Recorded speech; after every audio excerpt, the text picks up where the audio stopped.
Halo, ketemu lagi dan kita kali ini akan belajar materi mata pelajaran Bahasa Indonesia kelas 9 semester 2. Dan masih bersama saya, Ibu Ayu Putri Ardani. Dan di materi kita kali ini kita akan membahas tentang teks diskusi. Kompetensi dasar yang dipelajari dalam materi ini yaitu mengidentifikasi informasi teks diskusi berupa pendapat pro dan kontra dari permasalahan aktual yang dibaca.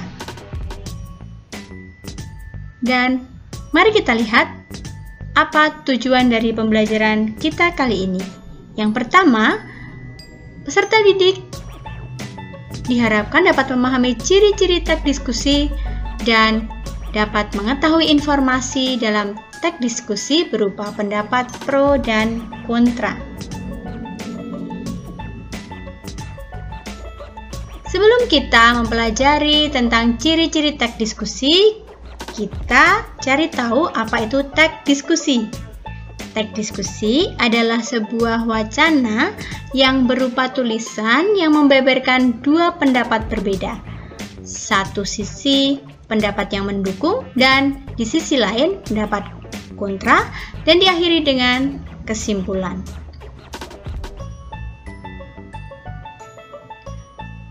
Berikutnya, mari kita lihat ciri-ciri dari teks diskusi.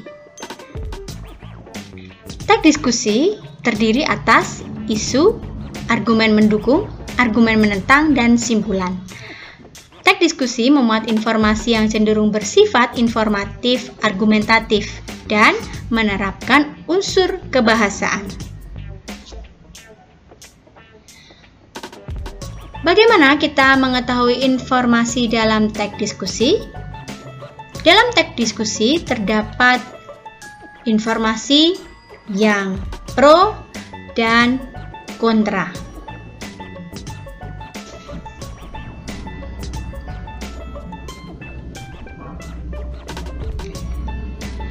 Pendapat pro yaitu disebut juga dengan pendapat yang mendukung adalah pendapat yang berisi pernyataan mendukung, menunjang, atau menyokong pendapat orang lain. Sedangkan pendapat kontra yaitu pendapat yang berisikan penentangan atau ketidaksetujuan terhadap suatu pendapat. Nah, mari sekarang kita lihat contoh penggalan teks diskusi yang berjudul sosial media lawan atau kawan. Dalam teks ini, penggalan teks ini diambil hanya 3 paragraf yang di dalamnya ada pendapat pro dan juga ada pendapat kontra. Mari kita baca penggalan teks tersebut.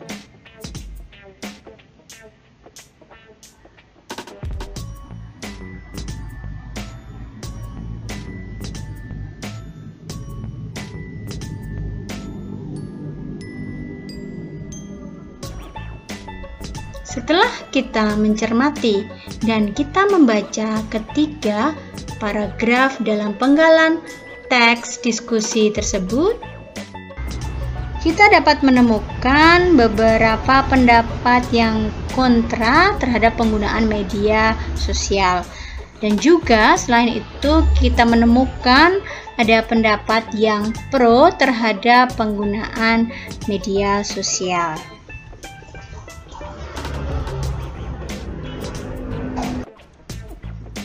Berikut ini merupakan pendapat kontra atau pendapat yang menentang penggunaan media sosial.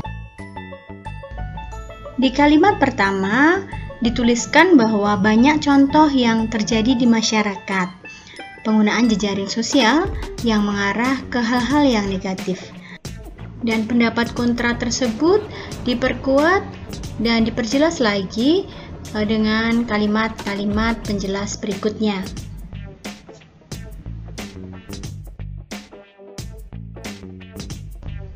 Berikutnya adalah pendapat pro. Pendapat pro adalah pendapat yang mendukung.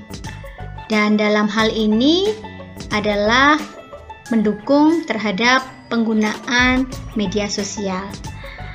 Di kalimat yang pertama kita bisa baca, di situ tertulis kita tidak boleh menyalahkan media sosial karena semua kembali pada penggunanya. Nah, demikian tadi sudah kita pelajari bagaimana kita mendapatkan informasi-informasi dalam teks diskusi yang terdiri dari pendapat pro dan kontra. Terima kasih, semoga bermanfaat dan selamat belajar.